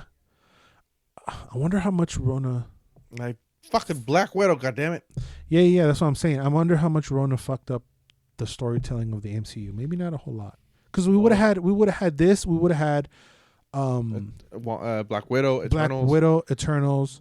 I wonder how much of the overarching story has to do with these two together. Because I mean, we have a week off between these MCU content. So yes. I'm pretty sure that whatever ends on the WandaVision has to transition some way to the Falcon and Winter Soldier, or it doesn't have. What do you think? You think it doesn't have to? Maybe not directly, but in the long run, it has to. Yeah. Because I mean, they're tackling two different themes. Yeah. But again, in the long run, they have to intersect because Wanda is a very strong part of the MCU right now. Yeah. And they have to intertwine in some way. And for a moment, for a fucking second, I was watching the trailer. And when I think it was a shot of China. Okay. There was a split second. I don't know why. I thought I was going to see Godzilla between the buildings. Pendejo. That's the bad guy. They have to stop that. They have to referee King Kong versus. What's the plan? What's the plan? Run, motherfucker! What do you mean? Yes. It's a fucking giant lizard and a monkey. Monkey. It's a fucking monkey. I feel like they tried to do this with Agents of S.H.I.E.L.D. and Agent Carter, where they blend the series and the MCU together, but they kind of weren't. But they kind of were. They were kind of doing shots right at the end of the movies. They would like try to blend or try to integrate storylines. And I feel like it didn't do a good job because I didn't give a fuck about Agents of S.H.I.E.L.D. I didn't give a fuck about Agent Carter. I really didn't. Agents of S.H.I.E.L.D. had some redeeming qualities. There was I watched the first season. I think I remember watching the second. I did not watch the third and the fourth. I just watched the episodes with Ghost Rider, which weren't a lot. Agent Carter, I just watched because I'm fucking in love with the actress. Yeah. Yes. She's cute. She's very cute. Giant reasons. Yeah. But actually Velma. it doesn't. Yeah. It does not help in furthering the story. It does kind of flesh out the character. It does present some storylines, some hints of something. Yeah. But that's about it. We get some cameos and that's it. It does not. It's not. It doesn't further any. Yes, it's not important to the overarching story. Exactly. And the fact that there's two actors that portray the same characters in the MCU, in Anthony Mackie and Brian Stan, have a lot to do with it. Sebastian Stan, Brian. What did I say? Brian Stan. Brian Stan is a fucking UFC fighter. My bad. Hey, Brian Stan could be the Winter Soldier. Fuck you. He's a UFC fighter, former Marine. Shout out to Brian Stan. Okay. Is it Brian Stan? I don't even know. Anyway. Oh, say way. He gonna whoop your ass. Oh no. I feel like WandaVision and Winter Soldier are two of the shows that are now blending into the overall story that Marvel wants to tell, the story that they want to tell. I am very curious, obviously, of Spider-Man 3. That's also come out. Tom Holland saying that the two former Spider-Mans have nothing to do with this Spider-Man movie that's coming out. They might blow everything up and have a gigantic Spider-Verse going on over there, and then that might blend into Doctor Strange, because let's not forget the name of Doctor Strange's next movie that's supposed to come out March 25th, 2022. Shout outs to Anton, that is his birthday. It's called Doctor Strange in the Multiverse of Madness. So that we're already playing with multiverses right there. So everything is coming into one. It's all to propel this story. It's all here to help one story that I feel that these earlier shows weren't doing a very good job of. I wasn't excited to watch those shows, as I said, but I'm low-key stoked of Falcon and the Winter Soldier, and especially if it's 6 quick episodes. I'm down. I'll eat that up. WandaVision, I was weird about. I'm still weird about. I need to finish watching. And I know that there's characters that are popping in there that were in the original on the phase 1 of the MCU. They're bringing it all together, which is where I feel DC is hardcorely fucking that up. They're not doing that whatsoever. I think there was one of the CW events where the crossovers. Yeah. The Crisis on Infinite Earths, they got a lot of people. For example, Kevin Conroy, yeah, and Ezra Miller wasn't there. There's where, because that's the only one they could afford. Exactly. I think that's when he got the idea to name himself the Flash. Okay, it was so strange. It was strange. Yeah, it did not feel organic. It did not feel. No. It was shoehorned in. Yeah. But goddamn, the Marvel making it good. It's Kevin Feige. He has his toes on it, and it's because it's one person that it's overlooking the whole creative, story. They know where they're going. They're working together. It doesn't feel like everything is spliced differently. That's where I feel like DC has a mess. I feel like DC is in the Agents of S.H.I.E.L.D. phase. But that phase has been going on for fucking 10 years now, easily. Bien cabrón, güey. They never shook that off. I'm not saying have Ben Affleck as Batman in a series, but this new wave of other DC shows, like the one we talked about the Gotham PD series, and amongst other things, they do good things. I really love the Harley Quinn animated series. That is great. That is fantastic. Oh yes, it is. But anything else that it's not in the movies, even the movies themselves, don't serve as a good thing to serve the overarching fucking story. And things like the motherfucking Snyder Cut doesn't help either. I'm losing faith on that one. I'm gonna say. I mean, I'm gonna watch it, but I'm not losing faith in it. I know that's gonna be badass. But the whole idea of it pisses me off. I'm thinking of it now because shots of Jared Leto as the Joker came out. I didn't want to talk about it, and now I felt myself talking about it. It looks cool. I have no doubt this shit might be cool. But I don't know. Its existence is what annoys me. Okay, I get it. Are you stoked about the Snyder Cut at all? Yeah, but like I said, I don't know. I don't know if I'm hearing too much about it. I don't know if it's too present on my feeds. I don't know what's it about, but I'm stoked, but I'm kind of getting tired of it. Yeah. I've been tired of it because it shouldn't have happened.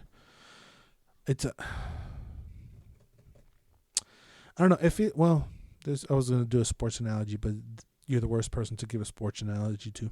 Yes, I am. It's like you were tasked to design a fucking building, and then halfway through they took you out, and then someone did a building, right? Mm-hmm. Someone took your job and did a building, and then the same people said like, all right, I want you to build the same building next to that building, but do the way you were going to do it. And then you take your original ideas while looking at the building next door and adding shit. Well, what if we do this now? Well, that wasn't the original idea for the building, right? You weren't going to put fucking glass, see-through glass and shit or whatever the fuck. Or you were going to have like a glass elevator. You were going to do something else. But now that you're looking at the building, you're like, oh, wait, let's do this and let's do that. Jared Leto wasn't going to be in the fucking Justice League movie. He wasn't. So now he's in. And now he looks cooler. He looks crazy from the shots I saw. He's got longer hair. He don't have a fucking fuckboy reggaetonero cut. Like he's mad. He's like wearing like some kind of fucking in a padded room or whatever. He's got a car. Like, he looks cool. I thought it was Joaquin for a second, but no, it's Jared Leto. Mm-hmm. It's just a mess. They're a fucking mess. And I thought they were rebuilding, and then they struck out with Wonder Woman. I fear for Aquaman now. I don't know. Do you know the second one? Yeah, and I think there was some controversy with Jason Momoa. I did not get into it because I couldn't care less. It's not Jason Momoa. I think it's Ray Fisher. Is that his name? The cyborg. There was no. The Jason Momoa blasted the fans for something else. But Ray Fisher's been very vocal about Joss Whedon being an asshole. Yeah, that was a whole different thing, and people coming out and supporting him. It's a mess. They should blow it up, but can you blow it up and keep the actors? I don't know. No, I don't think so. This is the clear-cut point. That's why I put these last two trailers together. Look at the trailer for Superman and Lois. This is Superman. Okay? We're talking about Superman. Look at the show DC is showing us for Superman. Look at Superman and Lois, and then look at fucking Falcon and Winter Soldier. I didn't know about Falcon and Winter Soldier when I was 2, 3, 4, 5, 6, 7, 8, 9, 10. I didn't know about those characters existed. Look at the quality. Look at which show would you rather watch? Fucking Falcon and the Winter Soldier. Okay, then bow down, DC. Step your pussy up, man. Yes, they have to. And the fact is that they're still doing shows for television with television budgets, with television guidelines and everything. Disney just they outgrew that. Because they have their own platform and whatever, but they're getting stuck in the past. Yeah, they're stuck. Maybe there's contracts in CW because I think DC had a platform and they were trying to do things on it, and I was excited and I still haven't checked it out. And I might want DC Universe. I might go back and check it out. Maybe I don't think it exists anymore. No, I'm talking about. I was trying to get to Swamp Thing. They're trying to implement new things and trying to do something with Swamp Thing. You actually watch and finish that. Does that feel different from the CW products that they've been putting out? No. Oh, okay. Then never mind. It's very much a CW thing. I thought that because it's on it was on their app, it was on their platform, they would go out a little bit or pour a little bit more budget. It was more graphic. It was very unsettling. I said that in my review. I think I remember. But they did things they couldn't do on TV, but it very much still felt like a TV show. Yeah. It's a mess, and I can't help but to compare it because I want DC to be dope. I want dope DC shit. I want to have the same enthusiasm of oh cool, a DC show is coming out as I do of oh shit, an MCU movie show is coming out, and I don't because DC has amazing stories. Why can't they do it? It's just Superman and Lois. Okay, I'm not in that. Exactly. I'm not in that verse of the CW characters, and I would like to give a shit about Arrow, and I would like to give a shit about Flash. It doesn't feel legit for some reason, and that's just me. I don't know if they would have started from scratch when they started the DC app or the DC platform of new Arrow, new Flash, new thing, new that. I would have been in, but then you're alienating all the people who are invested in the Arrowverse and give a shit. I mean, I'm just being selfish, but still. Like I said, put Superman and Lois up against Falcon and Winter Soldier, and you be the judge. Anyway, I'm losing my voice, dog. I'm finna die. It's the Valentine's Day today. When this shit comes out, you got any plans? You gonna dress up your girl as Velma? Don't put ideas in my head, dude. Give me a ruby snake. You start barking as a dog and shit. Motherfucker, don't ask questions you don't want to know the answers to. Oh no, I'm giving you ideas, son. I don't give a fuck. You're hairier than Ruby, dude. Oh, yes, I am. Yeah. But I came here to record a podcast, not to get an erection, motherfucker. Oh no, you fucked it up. Anyway. Anything you want to say to the beautiful people? Eat ass. Eat it.